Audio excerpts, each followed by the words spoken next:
Welcome to Game Prep with Dave.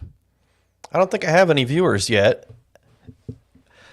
so I don't know how much of a preamble I need to give. La-di-do-di-do. I really should do one of those countdown things. And I do have to keep reminding myself that this will be saved on Facebook and YouTube for later viewing, so people viewing later will already, you're already with me. You may notice that I changed this from DM Dave because I learned through a commenter. Can you see my mouse? Yes. It now says with Dave instead of with DM Dave because I am now aware that there is another content creator called DM Dave. I don't know if he creates his own media like I do with RPG Rundown, but I do know that he publishes supplements and is known as DM Dave, so I'm not using that moniker anymore. So now it's just the RPG Rundown Game Prep with Dave. And let's get started here. Today we're going to go over the Curse of Strahd campaign. I run that weekly on Tuesday nights. Let's get out of our little title screen here. And let's take a look at where we left things off. Now, in the last session, as far as I understand, my Facebook notification is informing me that a channel I subscribe to called RPG Rundown is live streaming. Who would have thunk? All right, so the player characters, and by the way, this is a big spoiler alert. I will reveal things anytime I do these planning sessions on a published adventure. You're going to see stuff about that adventure. So if you are a player whose GM is running this adventure for you, don't watch this. This one's going to cover Curse of Strahd. Or if you think you might play it someday, you may want to skip this. All right? All right. So, we've got here the table of contents because I am headed for the old Bone Grinder, which is where we left off last time. And now I'm going to reveal a bone-headed move that I made just to show you that everyone's human and everybody screws up. And I'll show you what's going on in my handwriting tablet. I've shown this before in these streaming sessions. I keep one page here. This looks really low res on some monitors. The handwriting tablet looks much nicer than this. It isn't this nasty and pixelated, just so you know that. But this is how it looks in the companion app on the computer, sadly. On the actual handwriting tablet, this surface really does look like handwriting. It's almost uncanny how much it looks like handwriting. It looks like Kindle, the non-color Kindles, so the ones that use the e-ink, it kind of looks like that. In any case, when I'm running, I keep track of the day of the campaign in game time. They've only been in there 9 days in game reality. And on the left, I sort of keep a running track of what time of day it is. Especially in 5th edition, players often want to know that. Hey, what time is it? We've been doing things for a while. What time is it? So as the game goes on, I have this up in front of me, and I'm like, okay, well, they just had a conversation, felt like it, and maybe they searched an area. It's about a half hour, and I'll just quietly and privately note what time it is now. So wherever we broke off was 9 a.m. Although, as I'm mentioning now, I didn't really keep good track of this in the last session. I'm not sure why, but my note-taking just fell off. And for paid games, I really do try to keep a very tight track of this and keep notes so I can do a recap for everybody about where we left off. But I'll be honest with you, I don't remember exactly where we left off in this windmill location last time, so I'm going to have to kind of eyeball it and see if looking at the maps will remind me. I also don't think that it was actually like 9 a.m. in game time when they stopped. I think I stopped paying attention to this. I don't know what happened. Something distracted me. Maybe I was just really excited and having a good time running the adventure, and so it was hard for me to think about artificial meta things. But other things I put on this page in my note-taking app, which ties to my note-taking tablet, has to do with... Oh, good. I actually asked one of my players who's a personal friend where we left off because I confessed to him that I couldn't remember in the notes, and he just messaged me back, so this is excellent. He says he's going to pull up his notes. And I'm interrupting my screen to let him know that he doesn't have to hurry. It's like, I'm driving right now. I'm going to go home. I'll pull up my notes. I'm like, it's okay. I just wanted the general idea. Great. Okay. So we know where we're at. All right. So back to this. I also keep notes here. Day 1 to 3 Death House, that's a little note to me because initially I was not doing this in the campaign. So I started to do this at some point, and I was like, telling myself, well, I think it's been about 3 days. Death House is the first encounter in the campaign if your characters begin at level 1. This is in the appendix in the back as an optional little thing to get them up to level 3. I don't know why they do it this way. The adventure does not actually start at level 1. The adventure will take characters through to level 10, but it's written to take them from, I think, 3 to 10. I don't know why that is. Maybe, I don't know, maybe they're just being faithful to the original adventure module, the very first edition of Curse of Strahd, which I think was Ravenloft, it was called Ravenloft back then.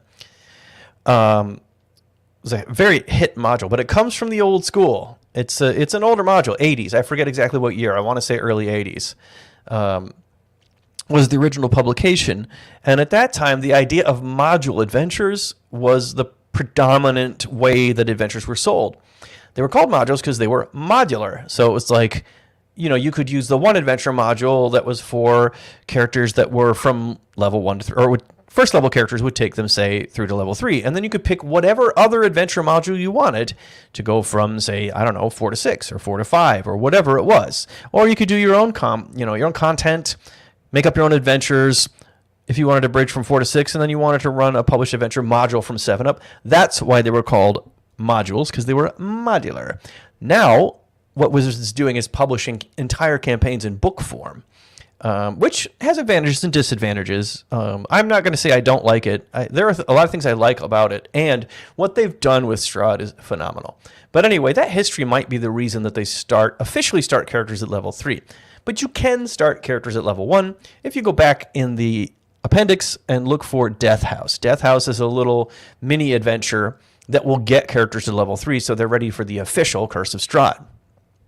Right, so I wasn't paying attention to calendar time when I started this. And so, I just, in my head, I was like, okay, that must have been about 3 days. And so that's what I decided. And that's why the arrow points over here. From day 3 forward, I've been counting in-game time every time, and I make a note. I erase this, because I can do that on my handwriting tablet. I erase this number and increment it every time a day advances. This is a note that this big festival where they're at right now in the town of Vallaki was going to take place on the 9th day. We're there, but they are not in Vallaki right now. So if they come back today, quote unquote, in game time, I need to remember that this festival is going on. It's a big plot point when the festival happens. The Lord Mayor, actually they're called Burgomeisters in Curse of Strahd. The Burgomaster is kind of kooky, and the fact that he's having this festival is significant for reasons that I won't go into right now, because we want to get into the planning. But that's what I use this page for. I mark the time as it passes. I mark things that I need to remember that are time sensitive. Here's one. Strahd, Rabis is one of my player characters, and Strahd had some interaction with him and told him that he would come on the 9th day.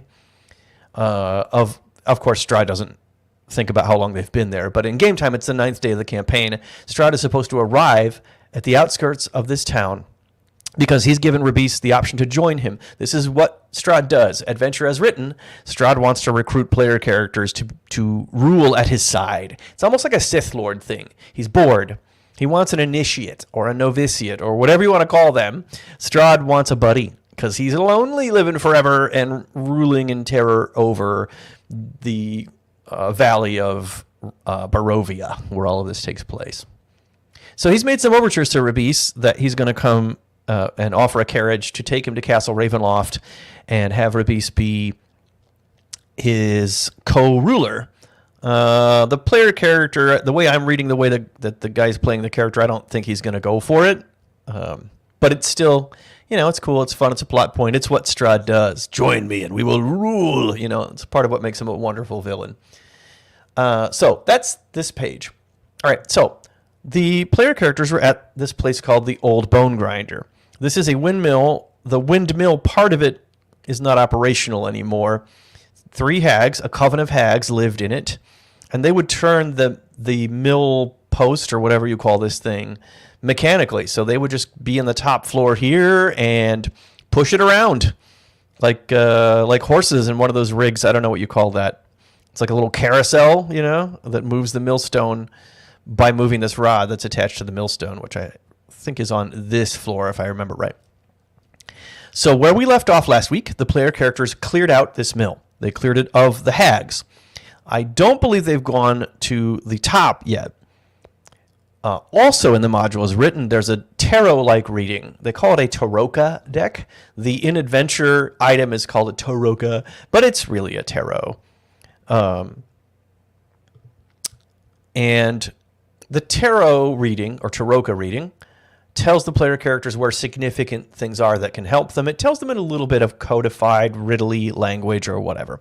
So they know that something's going to be at the top here. And just to remind myself, because it's hard for me to keep track of all this, I'm going to go back in OneNote. So I use a combination of handwritten notes with the tablet and OneNote. OneNote I generally use for prep, because I might want to copy-paste pictures or blocks from published content on D&D Beyond in here for my convenience. Sometimes I find it easier to brainstorm with typing because I can type much faster than I handwrite. So generally, I do prep in OneNote, and then I do taking notes during the game session on the handwriting tablet.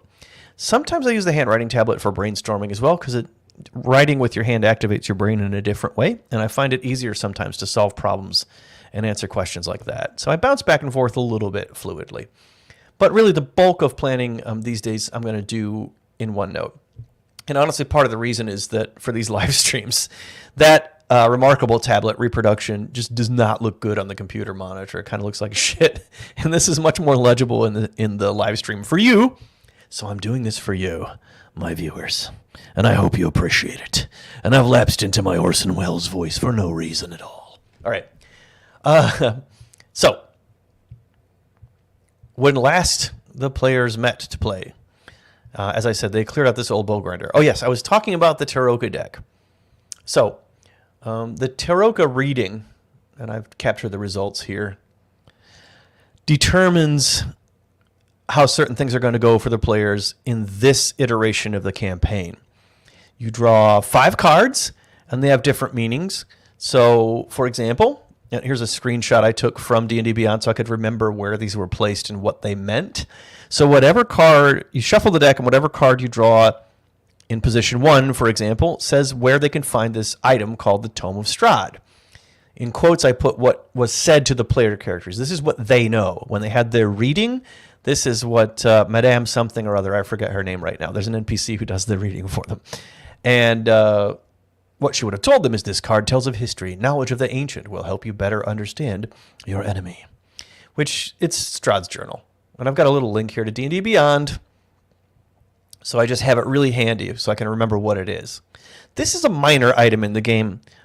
The PCs don't really need to find this necessarily to be successful and defeat Strahd. But if they do, it does help a lot.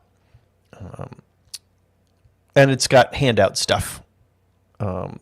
I'll just show you here. Tome of Strahd in Appendix F. It's got this image handout.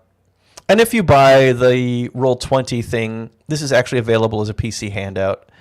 And so, he journals a little bit. Poor, sadly, lonely, tortured Strahd needs to, he doesn't have social networking. He can't scream into the void. He can't anonymously TLDR, or what, not TLDR, EN, everything and nothing, into Tumblr. I think Strahd would use Tumblr. If Strahd the Vampire Lord were to use a social network, I could totally see him blogging on Tumblr. But he can't. So he does this. He writes these flowery, tortured things in his tome. So the reason I'm telling you all about the tome is because it's significant to where the PCs are at right now in the campaign. They are in the old bone grinder because when they had their reading, the soothsayer drew this card, the Eight of Coins, which is the tax collector. Oh, wait, I'm wrong. I'm confusing things. This is why I take notes. This is why I took scrupulous notes about where these items were and which cards were drawn. Old Bone Grinder Attic, that's what I'm looking for. Sorry, it's not the Tome of Strahd. Oh, it's the holy symbol of Ravenkind. This is actually kind of important. Right, this can hold vampires, and it can cast sunlight. Sunlight is damaging to vampires, as you might expect, so this can really help the PCs. They don't know what is in the attic of the Bone Grinder yet. In other words, they have not heard of the holy symbol of Ravenkind. They don't know what that is. They just know that this card tells of a powerful force for good and protection, a holy symbol of great hope. All right, so they know it's a holy symbol. They don't necessarily know what it can do. But that's what it does. It holds, and I made a little note for myself too, so I didn't have to look this up all the time. And so for that location, I drew this 7 of glyphs when I did the reading. So as a dungeon master, when you're running Curse of Strahd, you literally do this reading live for the players.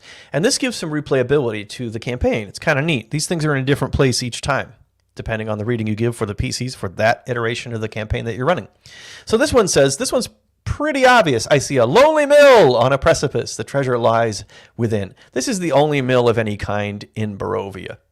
So, pretty quickly they asked the NPCs around them when they got this card reading, and they're among these traveling folk type of people in their encampment when this happened. They're like, oh, is there a mill? And one was like, yeah, there's the old bone grinder, right? So this isn't too hard to find.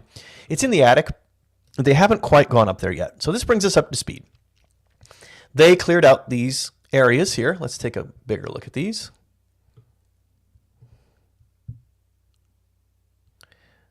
These are the floors in the attic. You can see area 1, area 2, 3, 4, right? So it happens, these ascend vertically by number. They have not been up to area 4 yet, which is inside this onion dome. Curse of Strahd takes place in a sort of Russo/Slavic type of setting. So there are onion domes. There are old Russian-looking onion domes on some of these buildings. And the windmill is no exception. So they've cleared this area of hags. They have not looked up into area 4 just yet. And this is what I need to remember. This brings us up to speed for prep. So they need to get up there to find what they're looking for, the holy symbol that they know will help them. So somewhere in here, this should tell me, I couldn't quite tell by looking at the map, so I'm just looking at the text. And I want to say there's just a ladder up to a trapdoor, I thought. But now I don't see this. It talks about the hags, who are the first hag's daughters. Talks about what they're doing. Players have already been through all this. Ah, yes, the trapdoor in the ceiling can be pushed open. There we go. Okay, so I'm just double checking that I remembered correctly. There's a rather obvious unhidden trapdoor that will take them up to the attic. So for sure, they know they're looking for an item here. So for sure, they're going to go up into the attic. And here we've got, you've reached the windmill's peak, blah, blah. There's not much room. Light sips, yeah. Okay, not important. Characters searching the space find a few old abandoned bird's nests, unless Fortunes of Ravenloft. The card reading revealed that there's a treasure here, and it did. So it's either in a bird's nest or buried under some dirt in a corner. I'm going to put it under a bird's nest. Since it's a holy symbol, it could fit under a fairly large bird's nest. And I don't know. That seems good to me. Buried under dirt, that's boring to me. But if it was a larger thing, I guess that would make sense. Like the Tome of Strahd that I accidentally misremembered that this was what this is, and it's not. So clearly they're going to go up there and get that thing probably at the very beginning of the next session. There are also these megaliths in the backyard. I'm just going to refresh my memory on what these were and why they're important, because I don't really remember. I do remember that they are 4 ancient stones near the windmill, and I know that they're centuries old. I remember that much. Each moss-covered stone bears a crude carving of a city, each of which is associated with a different season.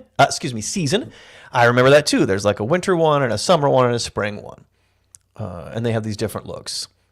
The characters ask any of the priests or scholarly NPCs about the stones. They're told ancient legends tell the 4 cities. They're said to be cities of paradise where the Morning Lord, Mother Night, and other ancient gods dwelled. Yes, yes. And there are ravens. One is pecking at the top of a stone for the one for autumn.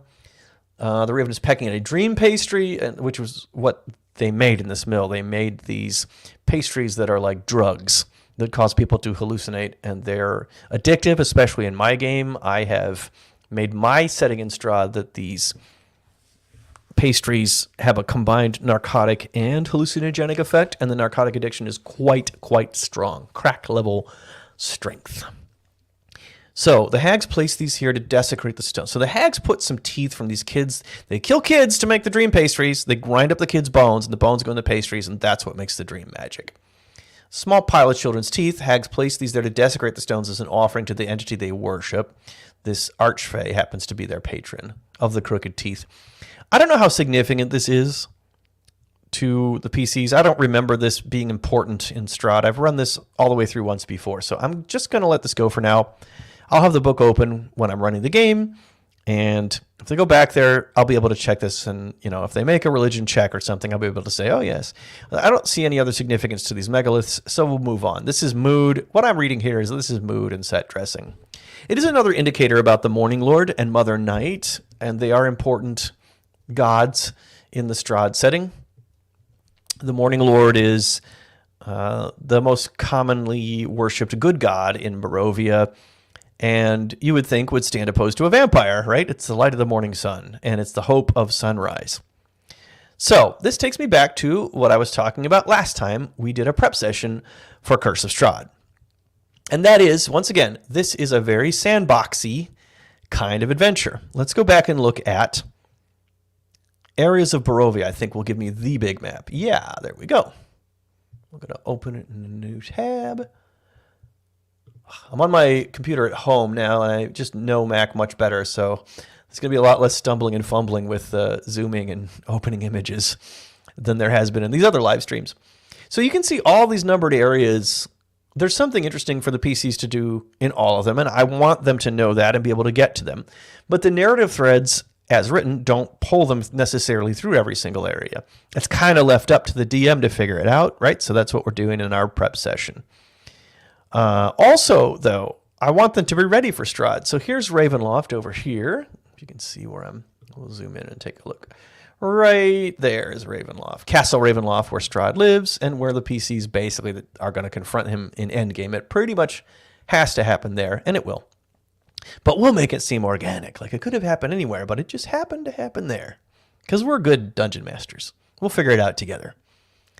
There is Vallaki, where they are right now. That's this area here, south of this big lake.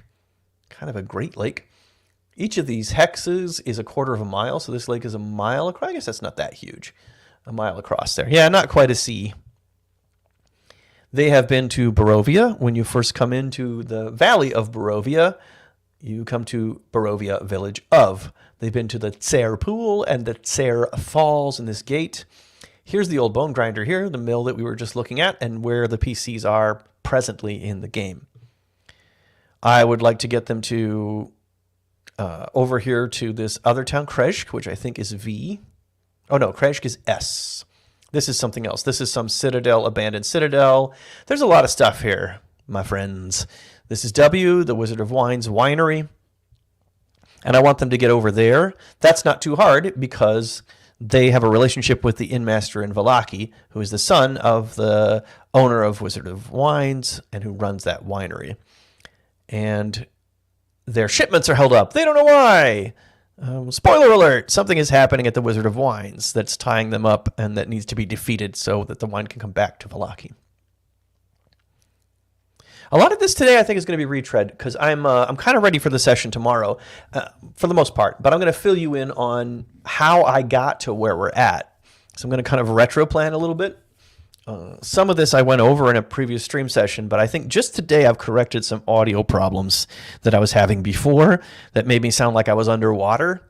There's some automatic filters in the streamer that I'm using, the stream software that I'm using that I don't need because I use nice mics.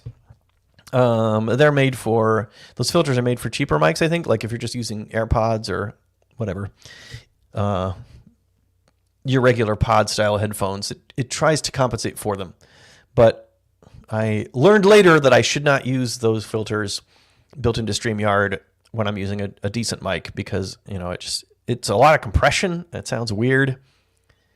And I couldn't really understand myself. In fact, I deleted last week's video when I went back, by the way, because it was just so ununderstandable. All right, anyway, enough of that. So they're going to leave the old bone grinder. Most likely next session, they will head back to Vallaki. They caused a ruckus in the village of Barovia, which is over here, when they first arrived. Here in the village of Barovia, which is under the watchful eye of Castle Ravenloft. Castle Ravenloft is up on this high cliff here at location K, and it sort of looks down gloweringly on the village of Barovia, and its proximity, the village's proximity to the castle, just makes everyone there depressed. It's almost like they catch an aura of Strahd's evil.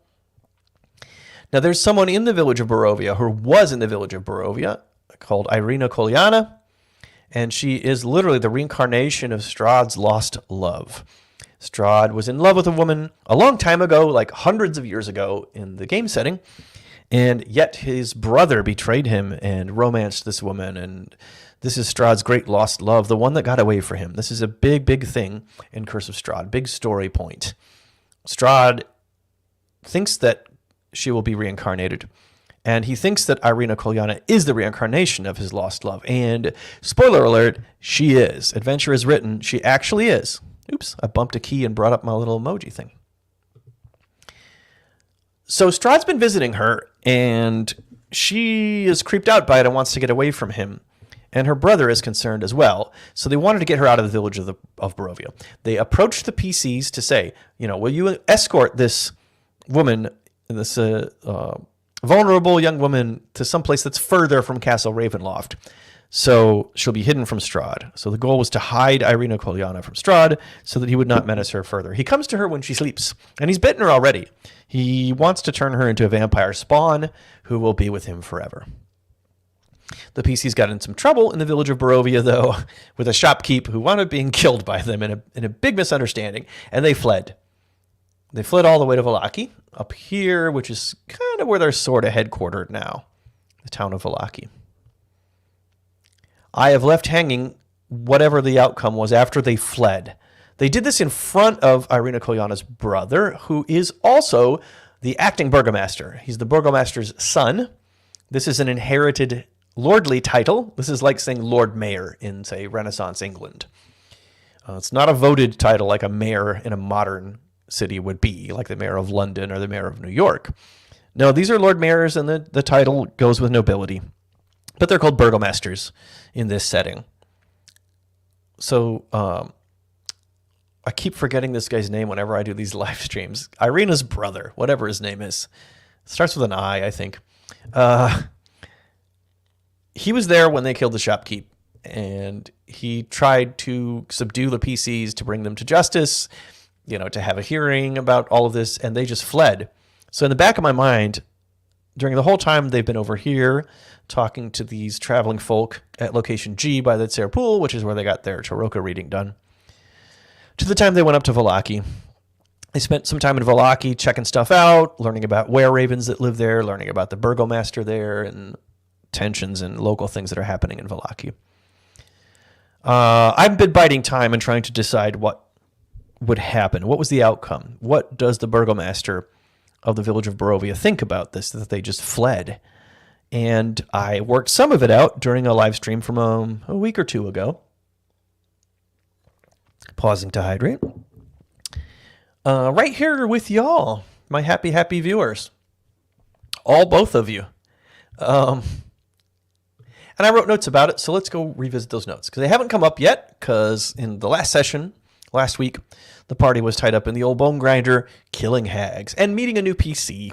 A new PC joined them last week, too. So that took up some game time of role-playing that, which was great. The new PC is great, and the party is gelling quite well. That all went quite well. So let's take a look. Planning for 2.6 is the last time I did stream planning for this. Ismark. I'm right. His name does begin with I. Irina's brother is Ismark. Okay. So this is what I decided. Since her rescue didn't happen, that was the original plan when they were in that village over in the southeast, the village of Barovia. They agreed to escort Irina out of the village to get her away from Strahd. But it didn't happen, so instead, now she's heading to the village of Krezk, which again is way over here. Let's de-zoom. Here's the village of Barovia, where she presently lives, or not anymore, she's already on the way away from it, where they met her, where she lives. Here's Vallaki, where the PCs have been hanging out and headquartered for a little while. And then Krezk is way over here. Very far away from Strahd, which is the whole point. So, I decided that Ismark decided in the interim, let's just get her to Krezk, and he's going to try and escort her himself. But on the way, they were attacked by werewolves and barely escaped. They are now staying in the town of Vallaki at the Blue Water Inn. They befriended Erwin, who owns the inn, and is friends of the PCs now. Asked him if he saw them. This is all stuff that's going on off stage, meaning the PCs don't know about it. It's going on in my brain while they're doing all this other stuff at the bone grinder mill and so forth. Right? So they went to Valaki's burgomaster's house. They asked for the PCs to be extradited back to Barovia, the village of Barovia, if the burgomaster found them. So now there's a warrant out. So during the time they've day tripped out of Vallaki, it's actually been 2 days now, there's a warrant out for them. The town guard is going to be looking for them. The Kolyanas will be staying in Vallaki when the PCs return. Actually, I decided they're already going to be at the burgomaster's house. Isek, the henchman, who, by the way, is obsessed with Irina, but has never seen her. Hey, that rhymes. Never seen her. This is going to be interesting. I didn't think about this either, but yeah, and he's a little crazy. Isek is the burgomaster's nutty henchman.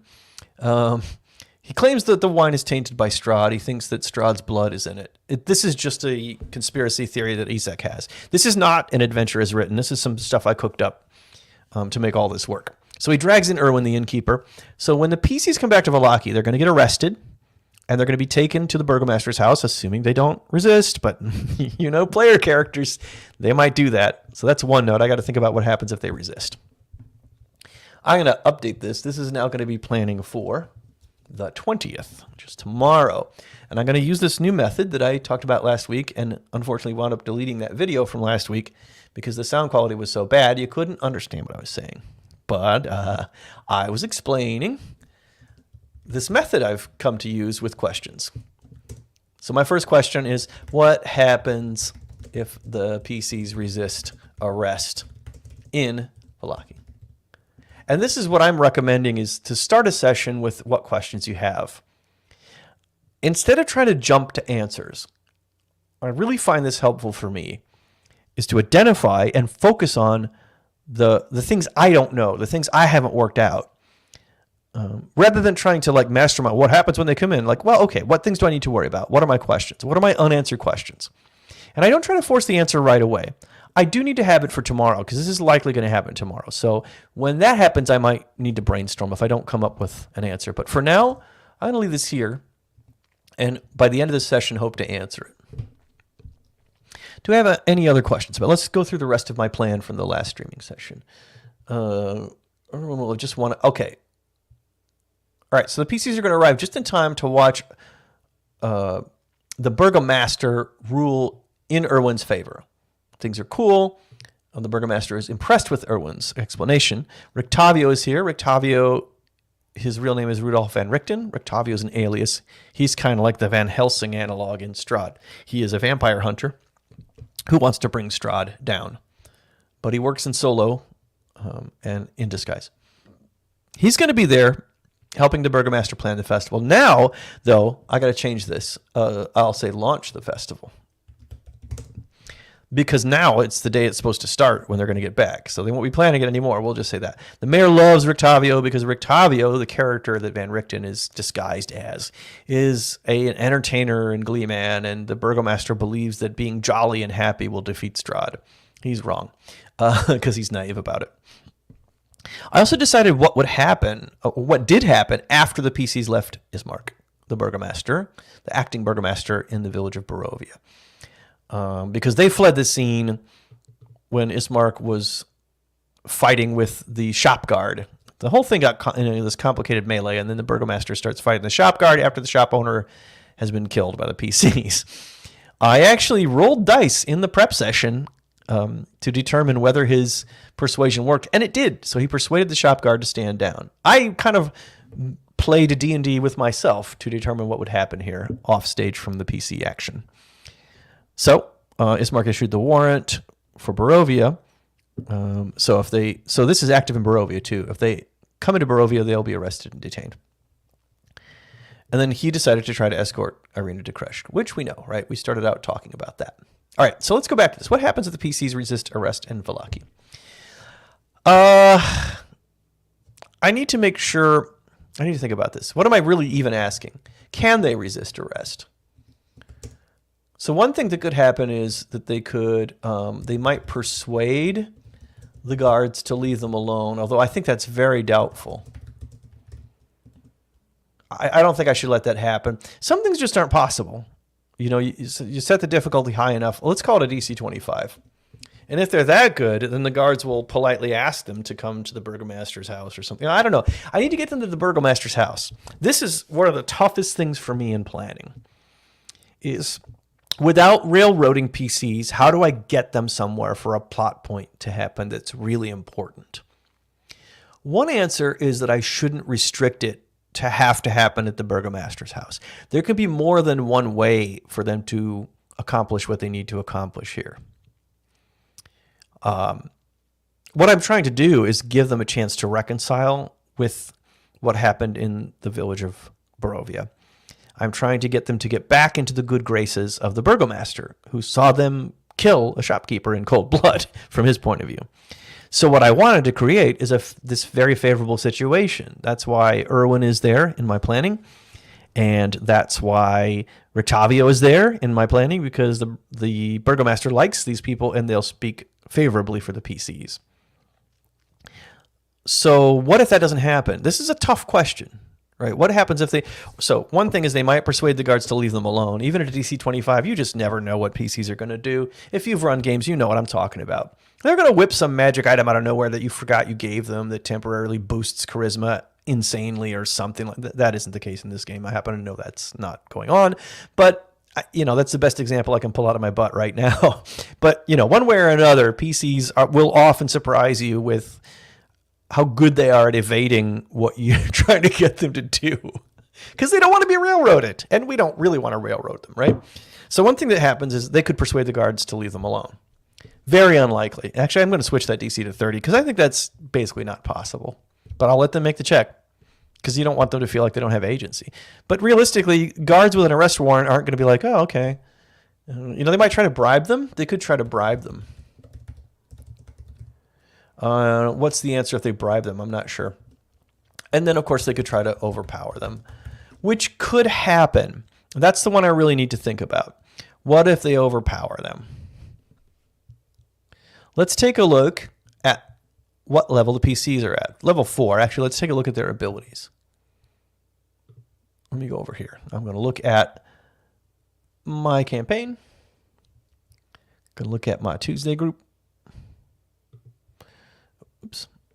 At a glance. Oh, God. Beyond 20 is complaining. Okay, just to refresh myself, we got an Artificer, Cleric, Warlock, Sorcerer. So no hard-hitting fighters, although I think the Goliath has some pretty salty attacks, as I recall. Yes. Go away, Beyond 20. Don't care. It's only going to be happy if I go here. Now, look, it gives me the green rectangle of happiness. All right. So, yeah, he dishes out like 1d8 or 1d10 per round. I don't think he's at 2 attacks yet. Yeah, attacks per action 1. He's got some pretty good armor. And he can do some arts and crafts with his magic. So, let's look at his spells. Booming Blade is a nasty one for me to fight against. With the NPCs, he's got Bane. He's got Magic Missile. I didn't even know that. And Thunderwave. All right. And let's look at Adventure as Written, what the guards are like in the town of Vallaki. I'm spacing out. It's got its own chapter. That's why I don't see it here. Sometimes the performance anxiety of doing this while people are watching makes my brain freeze up. Let's look at the areas of Vallaki. What I want to know is what kind of guards we're dealing with. I'm just going to page search for guards. It's going to give me some stat from the monster manual, probably to town. Yeah, it's the guard. Surprise, surprise. Yeah, this is not great, right? They're CR 1/8. It's not a challenge for a 4th level party. That's 4 times 8 guards I would need. We need something else. So another thing I can do is just entice the PCs, right? So I'm going to put guards as written will not be a challenge for PCs. All right, so that's a problem.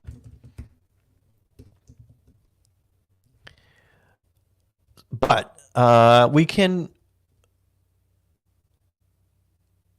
What happens if the PCs resist? These are actually ways they could resist. I'm going to organize this differently. Ways they could resist. I rely heavily on hierarchical outlines to make my organize my thinking and also kind of be able to scan it later when I'm reading my notes more easily. I do a lot of bullet lists like this. So those are the ways they could resist, or ways the guards could persuade them. So persuasion or excuse me, or some kind of type of reasoning. So the guards could tell them they're to be extradited to village of Barovia.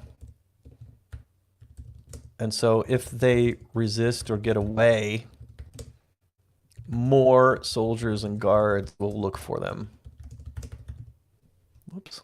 I keep misspelling guards or typoing guards.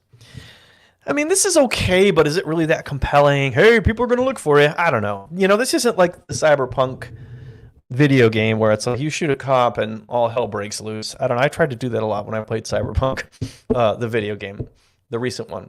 2020? Cyberpunk, whatever it's called. 2024? I forget what it's called. Anyway, Cyberpunk. You know, Cyberpunk, the video game. You know, you try to get away from cops, good luck. Well, these guards as written aren't that powerful. And if they were, and this is a real catch-22 when you're running this game, if they were, they would take out Strahd. The way it's written, the PCs very quickly become more powerful than ordinary folk or, you know, like ordinary guards. There are very powerful people who can help them, like Van Richten, but Van Richten's alone. He's not in a party, you know, so there are social reasons or situational reasons that real challenges to Strahd are spread out, and they don't come together unless the PCs come and be heroes and get them all working together. Like a good story, like a good story. I just thought of one, though. Actually, I could have... I'm going to leave that there just for food for thought. But I think that I could have Van Richten with the guards. Can be with the guards. Why? Because, again, where I spelled it wrong. Because he knows about the warrant. And will try to help them. And so he will try to indicate through innuendo to the PCs that he will help them get out of this. And the reason the guards, so this raises another question, right? This questions within questions. And here's where my notes are going to get a little messy, but that's okay. So Van Richten could be with the guards. Why is he with the guards? Why are they letting him travel with them? And I think the answer is just he told the Burgomaster that he knows the PCs and can identify them. So he's already trying to run interference. And actually, this is going to make sense because it so happens another day has passed and they're close to the festival. So things maybe have progressed from this original little plot that I wrote down here doing prep before today. So, you know, he'll try to tell them in so many words, you know, hey, you know, come with us and you know how justice works and everything will be fine, wink, wink. And since there's 4 PCs now, somebody's going to make the insight check. I just predict that somebody's going to make the insight check. Or I make this the one fudge I do. I tell my players in every game that I run that I will fudge up to 1 dice roll per session. So either 0 or 1, no more. And it will always be in their favor. And I do this so that I have the freedom to fudge it a little bit to help the story come together, but also so I don't lose their trust. You know, fudging is a controversial topic, and you know, people have different opinions and feelings about it. My feeling is you got to do it once in a while, or you're just going to have a shitty story. But if you limit it and you tell the players you're limiting it in the way that I am, I think, I mean, if I were a player, that would make me trust it a lot more. I know that you just don't have an unlimited hand to do whatever the hell you want. And you've promised us, sure, it's honor system, but I'm promising them I won't use it against them. So I'm not going to fudge a player to death, right? But of course they wouldn't expect that. But I'm also not going to fudge like, oh, no, you didn't disarm that trap after all, because it's important to my story. Hopefully I've written the story in a more dynamic way that I don't have to railroad them that way. So I explicitly let them know that I'll fudge exactly once per session. So this might be a place where I'll fudge a little bit and just dynamically set the DC low behind the scenes. Or do something. You know, if you really want something to happen, there's a plausible way to do it. And sometimes you find it through improvising at the table. One way or another, they're going to understand that Van Richten is telling them that things are okay. So that's one option. I could also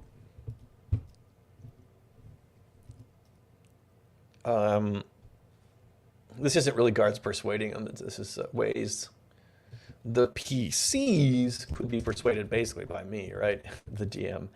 Indirectly to go willingly with the guards.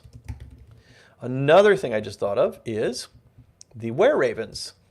So if you watched the previous video where we did some planning for this campaign, you will know that the Were-Ravens, the leader of the Were-Ravens is this innkeeper, Erwin. And the PCs have allied themselves with Erwin and the Were-Ravens because the Were-Ravens are anti-Strahd. They are trying to plot Strahd's downfall, and they have been for a while. And so they like the PCs. The PCs give them some hope that Strahd can be defeated. So here's something we can do. And they fly, right? So Were-Ravens could meet I like this one. Meet the PCs on the road back to Vallaki.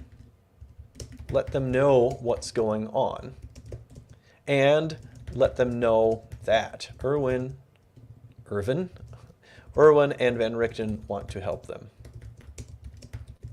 Erwin will advise they play along. I can't think of the exact right word. And things will work out. Whether they trust Erwin or not, I don't know. And I have to ask myself, so I'm liking this a lot. This one I like a lot. It's got a downside, which is it's not going to create the kind of dramatic tension I had originally envisioned. You know, I wanted them to be scared that they were in big trouble, and they walk into the burgomaster's dwelling, and they're like, oh, no, shit. But then it's like, oh, look, a friend is there. Oh, look, another friend is there. Maybe it's going to be okay. I wanted that tension. This is going to pop the balloon of tension prematurely here. Read into that whatever you like. So it's not great from a storytelling standpoint, but it is a non-railroady way to let the PCs make a choice. In fact, and they could also tell them about Irina. I'll just say the Kolyanas, the brother and sister, who are in Vallaki but in bad shape and might need an escort to Kreshk. And this is really important. This is the whole reason that I brought these two characters, the Kolyanas, who are Adventure as Written NPCs. The reason I brought them in at the point that I'm going to bring them in at the point that I do in tomorrow's session, is specifically to get the PCs to have a reason to go explore this village of Kreshk and then maybe do some stuff and level up. There's some adventure opportunities in that village that can, side quests basically, right? There's side quests in that village that can help them level up. And I want them to get there, but they haven't pulled on any threads that would lead them there, so I'm just dangling one out there. So I do like this, but I'm hesitating because it's going to remove that big moment where they come into the burgomaster's house thinking they're in trouble, and then they get to breathe a sigh of relief. That false threat kind of thing is fun to do in a story. I wonder if there's some way I can accomplish both. I wonder if there's some way that the Were-Ravens can hint at what's going on without spilling the beans. But then why would they? If they were really if they're really on the player's side and they wanted things to work out for the players, they would just tell them, right? They would do the simplest, most direct thing. Maybe they can't. Why can't they? This kind of goes back to, we got a comment, and it's a good basic comment. I'm glad you love D&D, Papa Chulo. I do too. Okay, so yeah, maybe how do I get the Were Ravens to spill the beans but still have there be dramatic tension? And now I'm just brainstorming here non-judgmentally. One possibility is that the Were Ravens could have offered their services to the guards. They could have said, hey, we know... Oh, I like this. We know who these cats are, right? We know these guys. Our friend the innkeeper has encountered them. They're really dangerous. So let us come with you. So I would say they offered themselves as escorts to the guards, and the PCs meet the guards on the road to Vallaki along with the Were Ravens. And these can be Were Ravens the PCs don't recognize. They haven't met these particular ones before, which could give that moment. But one of the Were Ravens could signal somehow, because they can't say it in front of the guards, right? This is what's important. Having the guards be there will tie their tongues a little bit and restore that dramatic tension I wanted. And so I'll say one of the Were Ravens could signal to PCs in some way that they are associated with Irwin. Now, what that could be, I don't know. They didn't exchange any kind of code or item with Irwin that would make this possible. So I'm not really sure. Again, pausing to hydrate while I think. This is a question I can't answer right now. I just don't have an answer ready. So I'm going to put what is the nature of the signal? It could be innuendo. It could be something about wine. It could be something about ravens watching. I want it to be good. But just having them hint it instead of saying it outright, it kind of splits the difference of this Van Richten idea, where Van Richten is with the guards. I kind of like it better if it's the Were Ravens. It's a little less obvious to the PCs what's going on. They know that Van Richten is their buddy. Yes, Papachulo, I have seen the D&D movie. Although it's been a while, I don't remember a lot about it. I don't remember movies very well. All right, so what is the nature of the signal? This is kind of my top question. I will do some more planning tomorrow morning when I get up in the morning. I usually do get up and have my coffee on the day of the session, and I'll just kind of tie up loose ends, review my notes, and figure out what's going on, because I run the game almost immediately after I come home from work. So I'm going to put this at the top so I see this right away. And I always highlight the questions that have not been answered yet in my notes. And again, just to sum up, it's all about asking the right questions first. This is my method of prep. It's also my method of fiction writing. If I probe the questions, let the questions breathe. Don't necessarily rush them to answers. I get better answers. Really trying to clarify and nail down the question is what works the best for me. And that's what's resulted in this whole stream of thought that had me arrive at a pretty good idea here, was continuing to ask these questions, drilling in with these questions. There are also questions that a player is going to have in their head or ask outright. You need to ask those. It's a little tempting to try to like unconsciously ignore continuity problems or problems with motivation, like why is the NPC doing that? He's already super rich, whatever it is. Ask yourself those hard questions, because the players are going to be asking those questions. If not consciously in their heads, they're going to be thinking things like, wait, why does this guy even care? Or why do they want us to do this thing, or whatever it is? So ask yourself those hard questions that you know players will be asking, either literally outright, out loud, or kind of in their heads.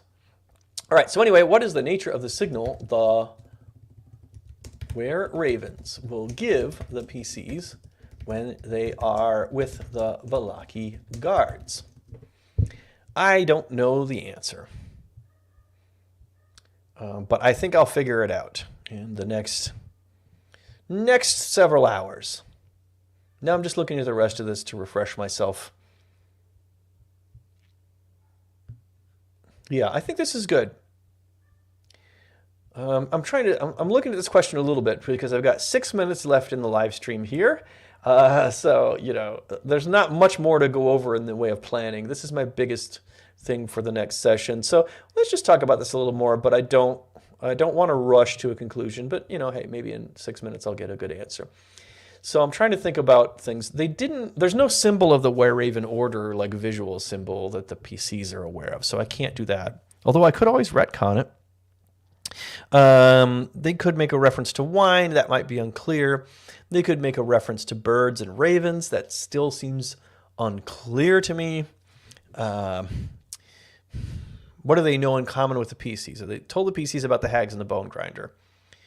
They would have seen it happen. The ravens fly around and kind of pay attention to what the PCs are doing too, and they'll come down and transform into a human or hybrid form to help them. So it's very likely the ravens were watching the PCs clear out that windmill, so they'll know. Pausing to hydrate again. I really need some filler background music for those quiet moments. I tried to use the one in StreamYard, but what I cannot do is preview relative volume levels. Like I can't mix that volume level with my microphone and me talking very easily. So maybe one day I'll figure it out. So another thing they could do is, they could speak in innuendo, some kind of innuendo. I mean, that's the most likely thing here, right? As they could speak in innuendo about ravens or birds, about flying, about spying, about hags, because both they and the PCs know about hags. I'm going to take the highlight off this because I only put it on the questions, so it's really clear and jumps out. Now I am kind of doing that brainstorming exercise. What else could they speak about? Strahd himself, although that's not very useful because the guards don't like Strahd either. I don't know. All right, I shouldn't judge it. It's brainstorming. The whole point is to just come up with ideas and not evaluate them. What else could they speak in innuendo about? Wine, because their leader is Erwin, the innkeeper, again, whose father owns the winery and runs it. So they could say something like, I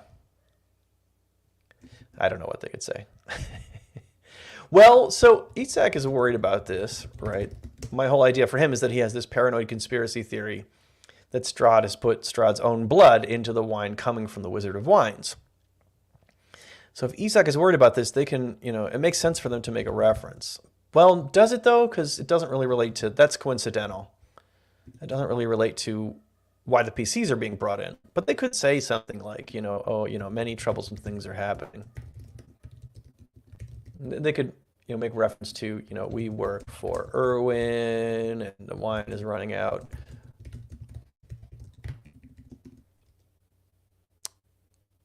And if they say that, this is kind of promising. I kind of like this one. They can just mention that they work for Erwin and then quickly move on. And I could tell the PCs to make an insight check. This is pretty good. I like this. Insight check, right? On a success,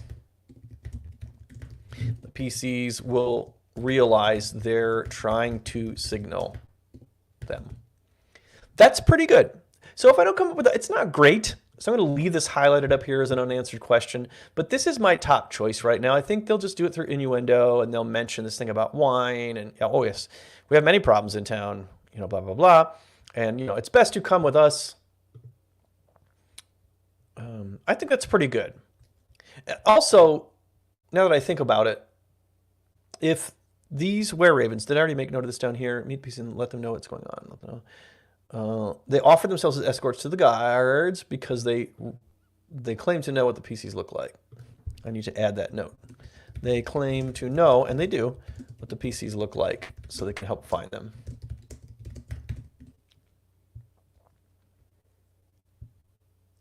So they can say, yes, oh yes, these are the people we've seen before.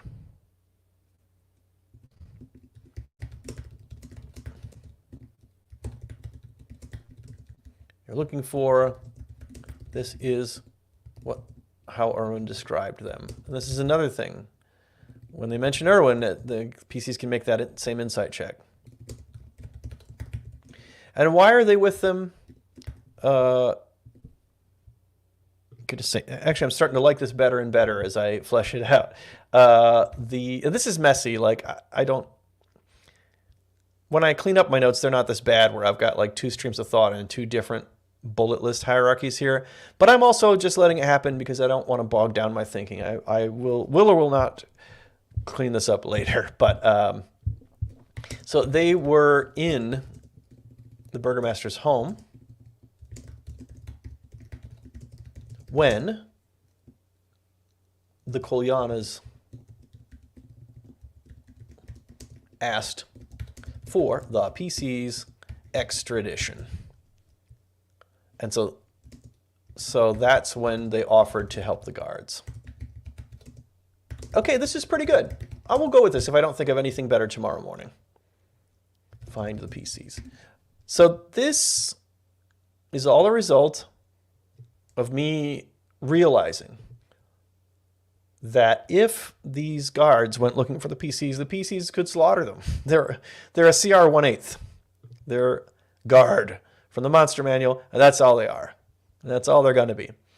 Another thing I could do is put some different NPCs in there, basically monsters, humans, but right, monsters in the D&D sense that they are potential enemies of the PCs. I could just put some more beefy guards in there, but I don't want to do that.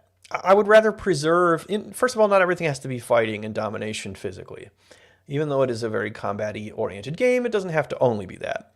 But also, it starts to not make sense anymore if the guards are that powerful. They could just go take on Strahd. I mean, if they could just deal with PCs. Instead, we need to make them sympathetic, or someone the PCs want to help, or someone the PCs would prefer to work with instead of fight. And so I think that this whole persuasion thing with the Were-Ravens and Erwin and Van Richten is a better way to go, because the PCs hopefully will voluntarily go along. And I'm pretty decent at improvising at the table. So I think when it comes time for the Were-Ravens to make this innuendo, I think I'll find good words for it. Sometimes I find much better words being inspired by the moment. All right, so that's all the prep I'm going to do today. Thank you for watching the stream if you watched the stream. Thank you for watching the video later if you watched the video later. That's going to do it for Game Prep. I am here every Monday night at 6 p.m. Eastern Time, taking you through how I do game prep with actual games I'm preparing for. And I hope to see you next time.